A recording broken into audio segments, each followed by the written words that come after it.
Hi everyone, how are you all? I hope you must be doing fantastic. This is me Khan Rizwani. Welcome back to my channel. So many of you haven't subscribed yet. Please subscribe my channel. So student, आज हम इस video में discuss करेंगे cell chapter जो हमारा class 9th biology subject में है. Okay, तो स्टूडेंट क्लास 9th NCERT में ये chapter the fundamental unit of life से मेंशन है. ठीक है, जिसे हम सेल ही कहते हैं. सेल का डेफिनेशन ही ये है, the fundamental unit of life. तो आपके चैप्टर में ये the fundamental unit of life के नाम से है. ओके, तो स्टूडेंट लिविंग ऑर्गेनिज्म या सेलुलर ऑर्गेनिज्म आप बोलो. मैंने अपने लास्ट वीडियो में डिस्कस किया है, दुनिया में अगर इस वर्ल्ड में जो भी चीज़ सांस लेती है मतलब वो लाइफ है, वो लिविंग है, वो एग्जिस्ट कर रही है, तो उसमें सेल होगा. मतलब अगर कोई भी ऑर्गेनिज्म, चाहे वो बैक्टीरिया हो, प्लांट हो, एनिमल्स हो, फिश हो, अगर उनमें लाइफ है तो वो सेल के बने हैं. ठीक है, तो इसलिए मैंने यहाँ पर लिखा है स्टूडेंट लिविंग ऑर्गेनिज्म या सेलुलर ऑर्गेनिज्म, क्योंकि लिविंग ऑर्गेनिज्म सेल के ही तो बने हैं. अगर सेल नहीं है तो लाइफ एग्जिस्ट नहीं करेगी, क्योंकि सारे लिविंग ऑर्गेनिज्म सेल के बने हैं. अब वो प्लांट हो या एनिमल हो या इंसेक्ट हो या माइक्रो ऑर्गेनिज्म हो या कुछ हो, अगर उनमें लाइफ है तो वो सेल के बने. इसलिए सेलुलर ऑर्गेनिज्म बोलो आप या लिविंग ऑर्गेनिज्म बोलो. तो student living organism divided into 2 categories. Okay, number 1 is eukaryotes and second is prokaryotes. मैंने लास्ट वीडियो में डिस्कस किया था स्टूडेंट यूनिसेलुलर और मल्टी सेलुलर के डिफरेंस के बारे में. मैंने वीडियो अपलोड किया है, आप प्लेलिस्ट में जाकर एक्सेस कर सकते हैं सेल चैप्टर में क्लास 9th. तो स्टूडेंट उसमें हमने ये स्टडी की थी कि लिविंग ऑर्गेनिज्म सेल के तो बने हैं, लेकिन स्टूडेंट सेल के नंबर पर डिवाइड किए थे हम लोग लिविंग ऑर्गेनिज्म को, है ना. मतलब अगर एक सेल के ऑर्गेनिज्म बने हैं तो हमने बोल दिया था उस पर यूनिसेलुलर ऑर्गेनिज्म. यूनि का मतलब ही होता है स्टूडेंट सिंगल, है ना. यूनि मतलब होता है सिंगल, मतलब एक सेल के जो ऑर्गेनिज्म बनते हैं उन्हें यूनिसेलुलर कहते हैं, और जो बहुत सारे सेल से बनते हैं उन्हें बोलते हैं मल्टी सेलुलर, क्योंकि मल्टी का तो मतलब ही होता है स्टूडेंट मैनी, और सेलुलर का मतलब होता है सेल. सेलुलर का मतलब होता है सेल, है ना. तो ये तो सेल के नंबर पर हमने ऑर्गेनिज्म को डिवाइड किया था, लेकिन इस वीडियो में हम स्टडी करेंगे कि ये सेलुलर ऑर्गेनिज्म जो है जिनमें लाइफ एग्जिस्ट करती है, 2 टाइप ऑफ सेल होते हैं बेसिकली स्टूडेंट. इसमें हमने क्या किया था, नंबर ऑफ सेल के बेसिस पे डिवाइड किया था ऑर्गेनिज्म को, यूनिसेलुलर, मल्टीसेलुलर. इसमें हम स्टडी करेंगे कि 2 टाइप ऑफ सेल होते हैं, एक होते हैं यूकैरियोट, एक होते हैं प्रोकैरियोट्स. चलिए, और आपको ये डिफरेंसेस स्टैंडर्ड 9th में भी पढ़नी है स्टूडेंट और 11th में भी पढ़नी है. तो क्यों ना हम इस वीडियो में थोड़ा डिटेल में पढ़ लें, ताकि जब हम 11th बायोलॉजी ले तो हमें उस पर इतना एफर्ट ना देना पड़े, उतना मेहनत वहाँ पर ना देना पड़े, हमारा टाइम कंज्यूम हो जाए. ओके, सो स्टूडेंट यूकैरियोट्स और प्रोकैरियोट्स को जानने से पहले आप एक टिपिकल सेल का स्ट्रक्चर जान लो, आपको बहुत ईजी हो जाएगा समझने में. तो देखो student, basically 3 major component of cell होते हैं. ये आप देख रहे हैं, इसे हम बोलते हैं सेल मेम्ब्रेन. ठीक है, और इसका दूसरा नाम भी है प्लाज्मा मेम्ब्रेन. तो आप प्लाज्मा मेम्ब्रेन बोलो या सेल मेम्ब्रेन बोलो, both are same thing. Okay, ये सेल के जो आउटर मेम्ब्रेन है उन्हें हम बोलते हैं सेल मेम्ब्रेन या प्लाज्मा मेम्ब्रेन. और ये सेल का जो इनर मेम्ब्रेन है, जो अंदर का हिस्सा है, ये बेसिकली जेली लाइक स्ट्रक्चर होता है. ये अंदर का जो पोर्शन है इसे हम कहते हैं साइटोप्लाज्म. साइटो का मतलब होता है स्टूडेंट सेल, सेल का प्लाज्म, तो साइटोप्लाज्म. ओके, और इस साइटोप्लाज्म के अंदर बहुत सारे ऑर्गेनल होते हैं स्टूडेंट. अब ये ऑर्गेनल किसे कहते हैं सब वीडियो में डिस्कस करूंगी, डोंट वरी. फिलहाल मैं इस वीडियो में यूकैरियोटिक सेल और प्रोकैरियोटिक सेल के बारे में डिस्कस करूंगी. तो इसको ही ध्यान पे रखते हुए मैं आपको ये सारी चीज़ें बता रही हूँ। और इसके अंदर के जो स्ट्रक्चर है स्टूडेंट, सेंट्रल पे है, उसे हम कहते हैं न्यूक्लियस। ठीक है, तो ये एक टिपिकल सेल का आप समझ लो बेसिक कंपोनेंट है। आई होप आपको सारी चीज़ें क्लियर हो रही होंगी। अब यहाँ पर आप देखिए स्टूडेंट, यूकैरियोटिक, प्रोकैरियोटिक सेल, मैंने बोला था सेल के टाइप के बेसिस पे इन्हें डिवाइड किया गया है ना। सेल के अंदर कितने सारे कंपोनेंट प्रेजेंट हैं, यूकैरियोटिक में क्या सेल के अंदर क्या सारी चीज़ें मौजूद हैं, प्रोकैरियोटिक सेल में कितनी सारी चीज़ें मौजूद नहीं हैं जो यूकैरियोटिक में हैं, या यूकैरियोटिक में कितनी सारी चीज़ें मौजूद हैं जो प्रोकैरियोटिक में नहीं हैं। तो सेल दो डिफर कर गया ना, है तो दोनों सेल ही स्टूडेंट, लेकिन कुछ कंपोनेंट इसमें प्रेजेंट होते हैं, कुछ कंपोनेंट इसमें प्रेजेंट होते हैं। तो आइए चलिए जानते हैं। तो देखो स्टूडेंट, मैंने क्या बोला, ये बेसिक कंपोनेंट है, तो सारे सेल में ये स्ट्रक्चर तो होगा ही होगा। ओके, तो सेल मेम्ब्रेन देखो, आउटर लेयर सेल मेम्ब्रेन है, आप देखो यहाँ पर सेल मेम्ब्रेन है ना, आउटर लेयर सेल का। ठीक है, ये यूकैरियोटिक सेल का डायग्राम है, बहुत ध्यान से देखना स्टूडेंट, 11th में फिर इसको आपको पढ़ना है, और 11th में आपको बहुत डिटेल में पढ़ना है। वहाँ चैप्टर का नाम है सेल, सेल चैप्टर में आपको पढ़ना, अगर आप बायोलॉजी ले रहे हो तो ये सेल मेम्ब्रेन है। ठीक है, मैंने आप मेंशन किया सेल मेम्ब्रेन। तो सेल मेम्ब्रेन हमने देखा यूकैरियोटिक सेल में भी है और प्रोकैरियोटिक सेल में भी सेल मेम्ब्रेन है, क्योंकि सेल मेम्ब्रेन तो बेसिक कंपोनेंट है, तो सेल मेम्ब्रेन तो होना ही चाहिए, है ना। सेल है तो सेल मेम्ब्रेन तो होगा भाई साहब, अगर लिविंग ऑर्गेनिज्म सेल के बने हैं तो उसमें सेल मेम्ब्रेन होगा, इसलिए सेल मेम्ब्रेन दोनों में प्रेजेंट है। ठीक है, देखो स्टूडेंट, डिफरेंस कहाँ से अराइज होता है, कहाँ पर दोनों का डिफरेंट है वो मैं बताऊँगी, अभी बेसिक बता रही हूँ। ओके, अब इसके बाद हमने क्या पढ़ा, सेल मेम्ब्रेन होना चाहिए, साइटोप्लाज्म होना चाहिए। ठीक है, साइटोप्लाज्म है इसमें, देख लो, yes of course this area is called cytoplasm, मैंने मेंशन किया है, देखो ना साइटोप्लाज्म है ना। यूकैरियोटिक सेल में भी है और प्रोकैरियोटिक सेल में भी है साइटोप्लाज्म। ओके, चलो ये हो गया। अब आता है इससे न्यूक्लियस का बारी। अब यहाँ से बेसिकली यहाँ से ही डिफ्रेंशिएट किया गया है सेल को दो कैटेगरी में, यूकैरियोटिक और प्रोकैरियोट्स में। कैसे, देखो, यूकैरियोटिक सेल में होता क्या है स्टूडेंट, उसमें न्यूक्लियस होता है, एक टिपिकल सेल में न्यूक्लियस होता है। ठीक है, इसमें भी न्यूक्लियस है, लेकिन प्रोकैरियोटिक सेल में क्या होता है स्टूडेंट, इसमें न्यूक्लियस नहीं होता है, ये सबसे बड़ा डिफरेंस है। प्रोकैरियोटिक सेल लैक न्यूक्लियस, मैं इसका डिफरेंस बहुत अच्छे से डिस्कस करूंगी इसी वीडियो में, सिमिलैरिटीज़ भी डिस्कस करूंगी, दोनों में क्या सिमिलर है, दोनों में क्या डिफरेंस है। ओके, डोंट वरी, वीडियो में बस बने रहें। इसमें न्यूक्लियस नहीं होता है स्टूडेंट, न्यूक्लियस की जगह पर इसमें न्यूक्लियोइड होता है। ये बेसिकली एक डार्क रीजन, छोटा सा रीजन होगा, यहाँ पे तो मैंने इनलार्ज कर करके बनाया है ताकि आपको क्लियर विजिबल हो। ठीक है, ये जो रीजन देख रहे हैं ना आप, ये रीजन, इसको बेसिकली कहते हैं न्यूक्लियोइड। ठीक है, ये प्रोकैरियोट में होता है, लेकिन यूकैरियोट में क्या है, वो न्यूक्लियस है ना। तो आप समझ लो स्टूडेंट, इसी का एडवांस वर्जन है ये, प्रोकैरियोटिक सेल का ही एडवांस वर्जन है यूकैरियोटिक सेल। तो इसके पास न्यूक्लियस नहीं है, इसके पास न्यूक्लियोइड है, और न्यूक्लियोइड के अंदर डीएनए प्रेजेंट है, और इसका डीएनए सर्कुलर रहता है, किसका, प्रोकैरियोटिक का। लेकिन यूकैरियोटिक सेल में क्या है स्टूडेंट, कि इसके पास अपना एक प्रॉपर न्यूक्लियस है, देखो मैंने न्यूक्लियस लिखा है, प्रॉपर एक न्यूक्लियस है, यहाँ पे बेसिकली मैंने लिखा नहीं है, बट इस एरिया को हम न्यूक्लियस कहते हैं। अब न्यूक्लियस का मेम्ब्रेन तो हमने कह दिया न्यूक्लियर मेम्ब्रेन, जैसे सेल का मेम्ब्रेन को कहा हमने आउटर एरिया को सेल मेम्ब्रेन, वैसे हम न्यूक्लियस के मेम्ब्रेन को कहते हैं न्यूक्लियर मेम्ब्रेन, है ना। अब देखो स्टूडेंट, जैसे सेल के प्लाज्म को हमने साइटोप्लाज्म कहा स्टूडेंट, वैसे ही हम न्यूक्लियस के प्लाज्म को, देखो ये हो गया आपका न्यूक्लियर मेम्ब्रेन, करेक्ट। अब इसके अंदर जो प्लाज्म प्रेजेंट है वो न्यूक्लियस का प्लाज्म है ना, इसलिए उसे नाम है न्यूक्लियोप्लाज्म।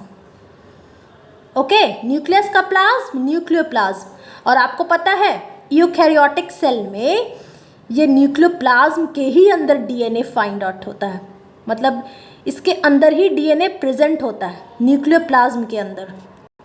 तो हमने क्या देखा स्टूडेंट, सेल का प्लाज्म, साइटोप्लाज्म, क्योंकि साइटो का मतलब ही होता है स्टूडेंट सेल, ओके, और न्यूक्लियस का प्लाज्म तो न्यूक्लियोप्लाज्म, और न्यूक्लियोप्लाज्म में डीएनए होता है। लेकिन प्रोकैरियोटिक में हमने क्या देखा था, इसमें न्यूक्लियस प्रेजेंट ही नहीं है। तो जब न्यूक्लियस ही नहीं होगा तो न्यूक्लियोप्लाज्म कहाँ से होगा, ऑफ कोर्स नहीं होगा।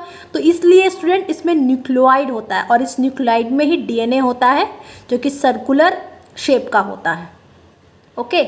और इसमें देख लो न्यूक्लियोप्लाज्म में डीएनए प्रेजेंट, इसमें डीएनए प्रेजेंट है। और ये जो सेंटर में आप एक स्ट्रक्चर देख रहे हो इसको कहते हैं न्यूक्लियोलस, और इसके अंदर राइबोसोम बनता है। अब ये राइबोसोम क्या है ये सब डिस्कस करूंगी नेक्स्ट वीडियो में।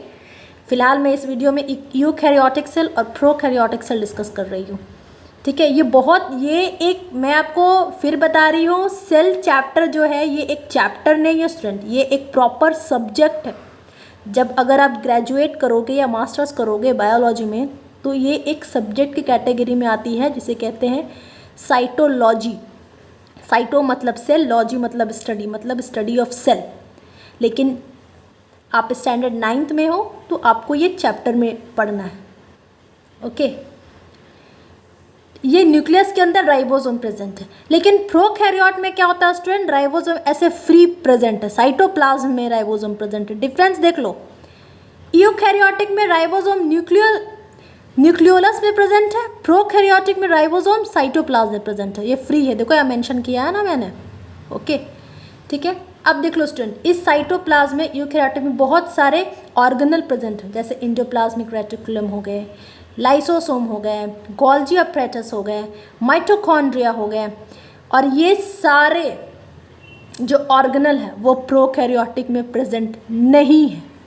प्रोकैरियोटिक में तो स्टूडेंट सिर्फ सेल मेम्ब्रेन होते हैं, सेल मेम्ब्रेन तो होंगे ही, क्योंकि एक सेल का स्ट्रक्चर बेसिक स्ट्रक्चर इतना होना ही चाहिए, सेल मेम्ब्रेन होना चाहिए, साइटोप्लाज्म होना चाहिए, ये दोनों चीज़ दोनों में प्रेजेंट है, और न्यूक्लियस होना चाहिए। लेकिन प्रोकैरियोटिक में न्यूक्लियस नहीं है, इसके जगह पे न्यूक्लियोइड है जिसमें डीएनए होता है, ओके। और इसमें न्यूक्लियस है, न्यूक्लियस के अंदर न्यूक्लियोप्लाज्म होता है, और उस न्यूक्लियोप्लाज्म में डीएनए प्रेजेंट होता है, और न्यूक्लियोप्लाज्म के अंदर एक न्यूक्लियोलस है जिसमें राइबोसोम प्रेजेंट है। आई होप आपको चीज़ें क्लियर हो गई होगी। अब देखो स्टूडेंट, प्रोकैरियोटिक में सेल वॉल भी प्रेजेंट है। ये जो सेल मेम्ब्रेन है ना, आउटर लेयर, ये जो बाउंड्री आपको देख रहे हैं, इसके बाहर एक और लेयर होता है जिसे हम कहते हैं सेल वॉल। हालांकि ये यूकैरियोटिक सेल में भी प्रेजेंट है स्टूडेंट, लेकिन यूकैरियोटिक सेल को फर्दर डिवाइड किया गया है एनिमल सेल और प्लांट सेल, जो मैं अपकमिंग वीडियो में अपलोड करूंगी। तो प्लांट सेल में सेल वॉल प्रेजेंट होता है, यूकैरियोटिक में सेल में, ठीक है। तो आप ये बोल सकते हो cell wall is also present in eukaryotic cell and in prokaryotic cell both, but in eukaryotic cell it is present only in plant, सिर्फ प्लांट में प्रेजेंट है, ओके।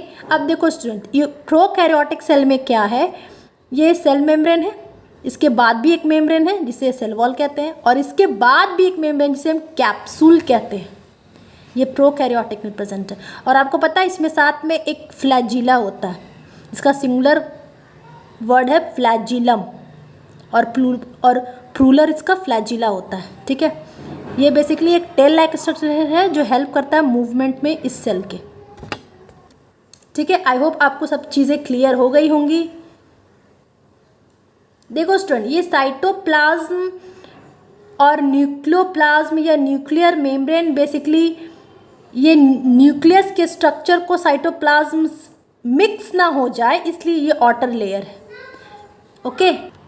तो स्टूडेंट, नेचर ने बहुत ही खूबसूरती से ह्यूमन बॉडी के स्ट्रक्चर को डिज़ाइन किया है। आप देख लो यहाँ पर, ये न्यूक्लियस के अंदर जितने भी मटेरियल प्रेजेंट है ये सेल के मटेरियल से सेल के अंदर जो साइटोप्लाज्म है इससे मिक्स ना हो, इसीलिए ये आउटर मेम्ब्रेन बनाया गया है, नेचर ने ये बनाया है ताकि इसकी जो स्ट्रक्चर हो इसके अंदर रहे, इसके स्ट्रक्चर इसके अंदर रहे, इसके बाहर के स्ट्रक्चर से मैच ना करे, मिक्स ना हो जाए, ओके। आई होप आपको सारी चीज़ें क्लियर हो रही होंगी।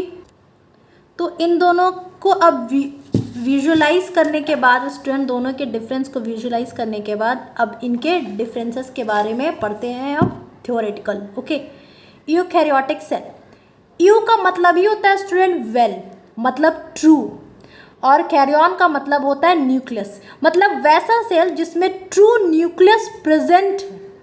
अब ट्रू न्यूक्लियस क्या होता है, फॉल्स न्यूक्लियस क्या होता है, तो अब देखो स्टूडेंट, वैसा न्यूक्लियस जो कि एक वेल डिफाइंड मेम्ब्रेन से बना है।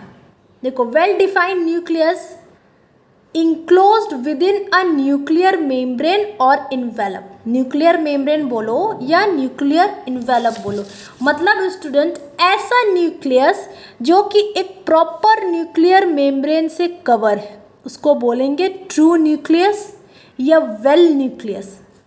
ठीक है, लेकिन प्रोकैरियोटिक में क्या था, कोई न्यूक्लियस ही नहीं था।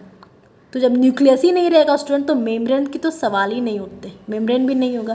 इसलिए स्टूडेंट प्रो मतलब होता है बिफोर बोलो या अ प्रिमिटिव बोलो, प्रिमिटिव। ओके, कैरियर मतलब न्यूक्लियस।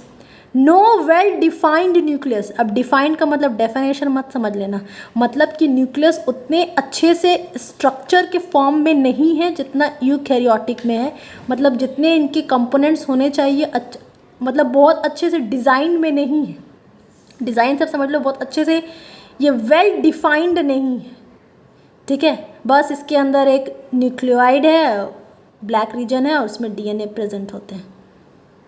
ठीक है, no well defined nucleus, it lack nucleus नहीं है, और एनी मेम्ब्रेन बॉन्ड ऑर्गेनल।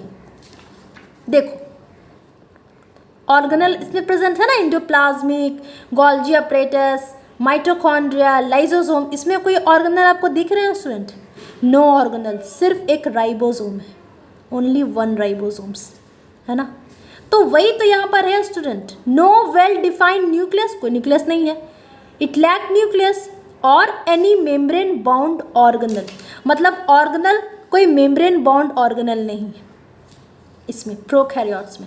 और यूकैरियोट्स, इसका तो नाम ही है ट्रू न्यूक्लियस, सारे कंपोनेंट इसमें प्रेजेंट होंगे। तो देखो स्टूडेंट, अब न्यूक्लियर इन्वेलप बोलो या न्यूक्लियर मेम्ब्रेन बोलो, एक ही बात है। यूकैरियोटिक सेल एक कॉम्प्लेक्स सेल है, कॉम्प्लेक्स सेल मतलब एडवांस सेल है, प्रोकैरियोटिक मतलब सिंपल सेल है। ठीक है, यूकैरियोटिक सेल, सारे मल्टीसेलुलर ऑर्गेनिज्म में यूकैरियोटिक सेल प्रेजेंट है, मतलब वैसे ऑर्गेनिज्म जो बहुत सारे सेल से बने हैं उसमें सारा यूकैरियोटिक सेल है। अब प्रोकैरियोटिक सेल, कॉमन सेंस लगाओ, यूनिसेलुलर ऑर्गेनिज्म से बने, मतलब एक ही सेल है उसमें। जब एक ही सेल है तो वो सेल उतना एडवांस नहीं है स्टूडेंट। ठीक है, यूनिसेलुलर, जितने भी यूनिसेलुलर ऑर्गेनिज्म हैं सबके पास प्रोकैरियोटिक सेल है, जितने भी मल्टीसेलुलर ऑर्गेनिज्म है उनके पास यूकैरियोटिक सेल है। अब आपको इसका पर्टिकुलर अलग से एग्जांपल याद करने की ज़रूरत नहीं है, अब जितने भी मल्टीसेलुलर ऑर्गेनिज्म है आप डाल दो यूकैरियोटिक सेल की कैटेगरी में, जितने भी यूनिसेलुलर ऑर्गेनिज्म है आप डाल दो प्रोकैरियोटिक सेल कैटेगरी में। ओके, देखो न्यूक्लियोलस इज प्रेजेंट यूकैरियोटिक में और nucleolus is absent. Of course student, ये क्या था आपका, न्यूक्लियोलस ही तो था, है ना, जिसमें राइबोसोम बनता था। प्रोकैरियोट में तो है ही नहीं। ओके, इसमें तो राइबोसोम्स फ्री फ्लोट कर रहे हैं साइटोप्लाज्म में। स्टूडेंट, आपको मेरे वीडियो में सारे कंटेंट मिलेंगे, इससे ज़्यादा आपका सिलेबस में नहीं है, इससे ज़्यादा कंटेंट आपके सिलेबस में नहीं है क्लास 9th स्टैंडर्ड के लेवल का। प्लीज़ मेरे वीडियो को एंड तक देखना। देख लो स्टूडेंट, यूकैरियोटिक सेल में का डिवीज़न किस टाइप से होता है, इसमें मायोटिक डिवीज़न होता है और मियोटिक सेल डिवीज़न होता है। और प्रोकैरियोटिक में आप खुद से अपना कॉमन सेंस लगाओ तो ये यूनिसेलुलर ऑर्गेनिज्म है, और यूनिसेलुलर ऑर्गेनिज्म में रिप्रोडक्शन हम लोगों ने पढ़ा है स्टैंडर्ड 8th में। यूनिसेलुलर ऑर्गेनिज्म में मेथड ऑफ रिप्रोडक्शन क्या था स्टूडेंट, एसेक्सुअल था ना। तो एसेक्सुअल में कितने सारे कैटेगरी आते थे स्टूडेंट, फ्यूजन आते थे, बर्डिंग आते थे, है ना। यूनिसेलुलर ऑर्गेनिज्म में एसेक्सुअल टाइप ऑफ रिप्रोडक्शन होता था, तो उसमें फ्यूजन है, बर्डिंग है। और मल्टीसेलुलर ऑर्गेनिज्म में क्या होता था स्टूडेंट, सेक्सुअल रिप्रोडक्शन होता था, तो उसमें डिवीजन होगा मायोटिक या मियोटिक सेल डिवीजन। ओके, अब ये मायोटिक मियोटिक क्या है ये आप स्टैंडर्ड 11th में पढ़ोगे सेल डिवीज़न चैप्टर में। जब सेल हमारा डिवाइड होता है ना, तो उसमें कितने सारे चीज़ें कंपोनेंट ब्रेक होती है, कि स्पिंडल फॉर्मेशन होता है, क्या होता है, ये सब हायर क्लास की स्टडी है। लेकिन फ्यूजन और बडिंग तो आप जान रहे हो, 8 में आपने पढ़ा है, और अगर नहीं पढ़ा है तो डोंट वरी, आपको क्लास 10th में भी पढ़ना है। मैंने पहले भी आपको बताया था यूकैरियोटिक सेल में membrane bond cell organelle present है, जैसे mitochondria, plastids, Golgi apparatus, lysosome, endoplasmic reticulum. यहाँ पर देखें है ना, endoplasmic reticulum, Golgi apparatus, mitochondria, lysosome. लेकिन प्रोकैरियोटिक में कोई मेम्ब्रेन बॉन्ड सेल ऑर्गेनल है ही नहीं। ओके, यूकैरियोटिक सेल में it contain more than 1 chromosomes. अरे भाई ये एडवांस लेवल का सेल है, ट्रू सेल है ना, तो क्रोमोसोम्स बहुत सारे होंगे। क्रोमोसोम्स कहाँ प्रेजेंट है स्टूडेंट? न्यूक्लियस के अंदर प्रेजेंट होते हैं, ठीक है। न्यूक्लियस के अंदर क्या प्रेजेंट है स्टूडेंट? न्यूक्लियोप्लाज्म है। देखो ये न्यूक्लियस है, न्यूक्लियस के अंदर न्यूक्लियोप्लाज्म है। इस न्यूक्लियोप्लाज्म के अंदर क्रोमोसोम्स होते हैं और इस क्रोमोसोम्स के अंदर डीएनए प्रेजेंट होता है। ओके, और प्रोकैरियोटिक में क्या है? सिर्फ सिंगल क्रोमोसोम होगा, और वो क्रोमोसोम कहाँ? न्यूक्लियोइड में, एक सर्कुलर शेप में। ओके, एग्जाम्पल देख लो स्टूडेंट, यूकैरियोटिक सेल में प्लांट, फंगी, एनिमल, और प्रोकैरियोटिक सेल बैक्टीरिया, साइनोबैक्टीरिया, अर्क बैक्टीरिया। ओके, आप क्लास 11th में बहुत डिटेल में पढ़ोगे ये साइनोबैक्टीरिया, और बैक्टीरिया के बारे में। बेसिकली स्टूडेंट इसे, ये बैक्टीरिया को 3 कैटेगरी में डिवाइड किया गया है। आपको प्रॉब्लम ना हो इसलिए मैंने एक और चार्ट बनाया है इस पर, आपको सिर्फ बैक्टीरिया समझाने के लिए मैंने यहाँ पर बनाया। स्टूडेंट देखो, basically 3 division of bacteria family के 3 डिवीजन होते हैं। अर्क बैक्टीरिया जिसको एंशिएंट बैक्टीरिया कहते हैं, साइनोबैक्टीरिया, साइनो का मतलब ही होता है टॉर्क्वाइज ब्लू कलर, ठीक है। तो ब्लू ग्रीन बैक्टीरिया इसको कहो या साइनोबैक्टीरिया कहो, बात एक है। यू बैक्टीरिया, यू का मतलब मैं बता चुकी हूँ आपको, यूकैरियोटिक। यू का मतलब ही होता है स्टूडेंट ट्रू, जैसे यूकैरियोटिक वैसे यू बैक्टीरिया मतलब ट्रू बैक्टीरिया। ये सारे प्रोकैरियोट्स हैं, मतलब बैक्टीरिया को 3 फैमिली में डिवाइड किया गया स्टूडेंट। अर्क बैक्टीरिया जो एंशिएंट बैक्टीरिया थे, मतलब प्रिमिटिव बैक्टीरिया हो गए, साइनोबैक्टीरिया और यू बैक्टीरिया ट्रू बैक्टीरिया। ये सारे प्रोकैरियोट्स के एग्जाम्पल हैं। देखो student, eukaryotic cell advance cell है, कंप्लीट सेल है ना, इसमें सारे सेल ऑर्गेनल प्रेजेंट हैं, सबका एक अपना अलग अलग फंक्शन होगा। प्रोकैरियोटिक एक इनकम्प्लीट और प्रिमिटिव सेल है। यूकैरियोटिक में chromosome is in nucleus of cell, बता चुकी ऑलरेडी, है ना। न्यूक्लियस में न्यूक्लियोप्लाज्म के अंदर क्रोमोसोम्स है और इस क्रोमोसोम के ही अंदर डीएनए होता है। ओके, देखो ये न्यूक्लियोप्लाज्म के अंदर। और प्रोकैरियोटिक में क्रोमोसोम कहाँ है? Direct contact with cytoplasm, of course. इसमें न्यूक्लियोइड एक रीजन है, ठीक है, ये रीजन है, कोई ऑर्गेनल नहीं है। तो इस रीजन के ही अंदर तो डीएनए प्रेजेंट है। डीएनए कहाँ से आया स्टूडेंट? क्रोमोसोम के अंदर डीएनए है। तो मतलब हम ये कह सकते हैं कि डीएनए डायरेक्ट कॉन्टैक्ट है साइटोप्लाज्म में, या फिर क्रोमोसोम्स डायरेक्ट कॉन्टैक्ट है साइटोप्लाज्म में, कोई ऑर्गेनल के अंदर नहीं है ना। देखो यूकैरियोटिक सेल क्या है, इसका ग्रोथ रेट बहुत स्लो है और प्रोकैरियोटिक सेल का ग्रोथ रेट फास्ट है। देखो स्टूडेंट, प्रोकैरियोटिक सेल में undefined nuclear region in the cytoplasm, जिसको हम न्यूक्लियोइड कहते हैं। ये कोई डिफाइंड रीजन नहीं है ना, ये बस एक समझो एक ब्लैक सा छोटा सा रीजन है जिसके अंदर न्यूक्लियस, जिसके अंदर डीएनए प्रेजेंट है या फिर क्रोमोसोम प्रेजेंट है। तो अब डिफरेंसेस को समझने के बाद स्टूडेंट हम इसकी सिमिलैरिटीज़ के बारे में डिस्कस करेंगे। प्रोकैरियोटिक में सेल मेम्ब्रेन होगा, यूकैरियोटिक में भी सेल मेम्ब्रेन होगा, ये प्लाज्मा मेम्ब्रेन होगा, क्योंकि हमने तो डिस्कस किया है ना स्टूडेंट, ये सेल है, सेल में कंपोनेंट में सेल मेम्ब्रेन होना ही चाहिए, तो सेल मेम्ब्रेन प्रेजेंट है। राइबोसोम इसमें प्रेजेंट है, राइबोसोम यूकैरियोटिक में प्रेजेंट है। बस फर्क क्या है स्टूडेंट, प्रोकैरियोटिक में राइबोसोम्स फ्री प्रेजेंट है, फ्लोट कर रहे हैं साइटोप्लाज्म में, लेकिन यूकैरियोटिक में राइबोसोम न्यूक्लियोलस के अंदर राइबोसोम प्रेजेंट है। ओके, साइटोप्लाज्म प्रोकैरियोटिक में भी है, यूकैरियोटिक में भी साइटोप्लाज्म है। प्रोकैरियोटिक में डीएनए आरएनए भी है, न्यूक्लियोइड में है, लेकिन यूकैरियोटिक में डीएनए या आरएनए न्यूक्लियस के अंदर है, बता चुकी हूँ। प्रोकैरियोटिक में भी सेल वॉल है, यूकैरियोटिक में भी सेल वॉल है, लेकिन यूकैरियोटिक में सेल वॉल सिर्फ प्लांट में प्रेजेंट है। अब देखो स्टूडेंट, बहुत सारे स्टूडेंट ना न्यूक्लियस या न्यूक्लियोप्लाज्म, नॉट न्यूक्लियोप्लाज्म, वो हायर क्लास की बात हो गई। बहुत सारे स्टूडेंट न्यूक्लियस, क्रोमोसोम, डीएनए में कंफ्यूज होते होंगे, इसलिए मैंने ये चार्ट बनाया। आप देख लो, ये एक सेल के अंदर का बता रही हूँ, ये समझो एक सेल है, ओके। ये आपका सेल मेम्ब्रेन है, सेल मेम्ब्रेन बोलो या प्लाज्मा मेम्ब्रेन बोलो। ये आपका हो गया स्टूडेंट साइटोप्लाज्म, ओके। और इसके अंदर ये न्यूक्लियस रीजन है। न्यूक्लियस का ये आउटर लेयर क्या है, ये आउटर लेयर न्यूक्लियर मेम्ब्रेन हो गया। ये इनर लेयर आपका न्यूक्लियोप्लाज्म हो गया, इसे मैंने न्यूक्लियस लिखा है, इसको आप न्यूक्लियोप्लाज्म है ये, ओके। इसे आप न्यूक्लियोप्लाज्म कर देना, न्यूक्लियोप्लाज्म है।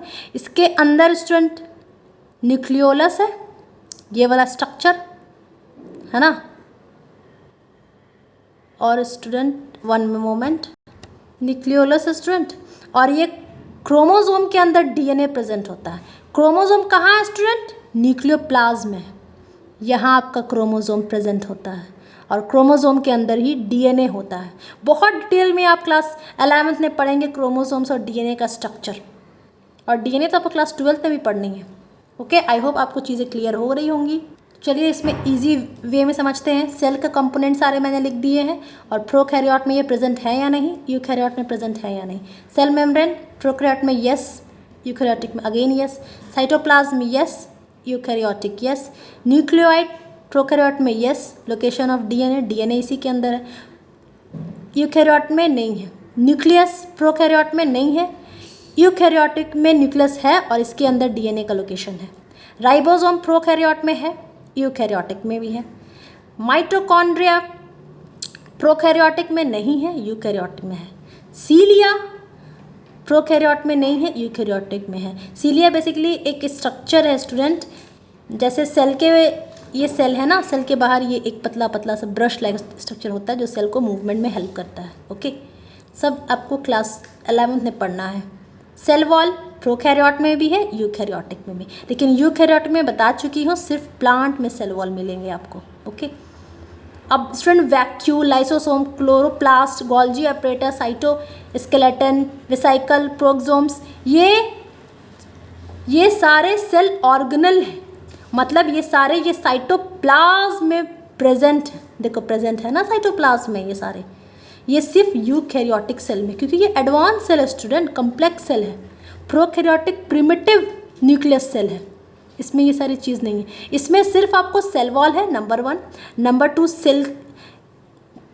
Cell wall number 1, number 2 cell membrane, number 3 capsule, number 4 flagellum जो टेल होता है, नंबर 5 राइबोसोम और नंबर 6 न्यूक्लियोइड जिसके अंदर डीएनए प्रेजेंट, दैट्स इट। और प्रोकैरियोट में कुछ होता नहीं है।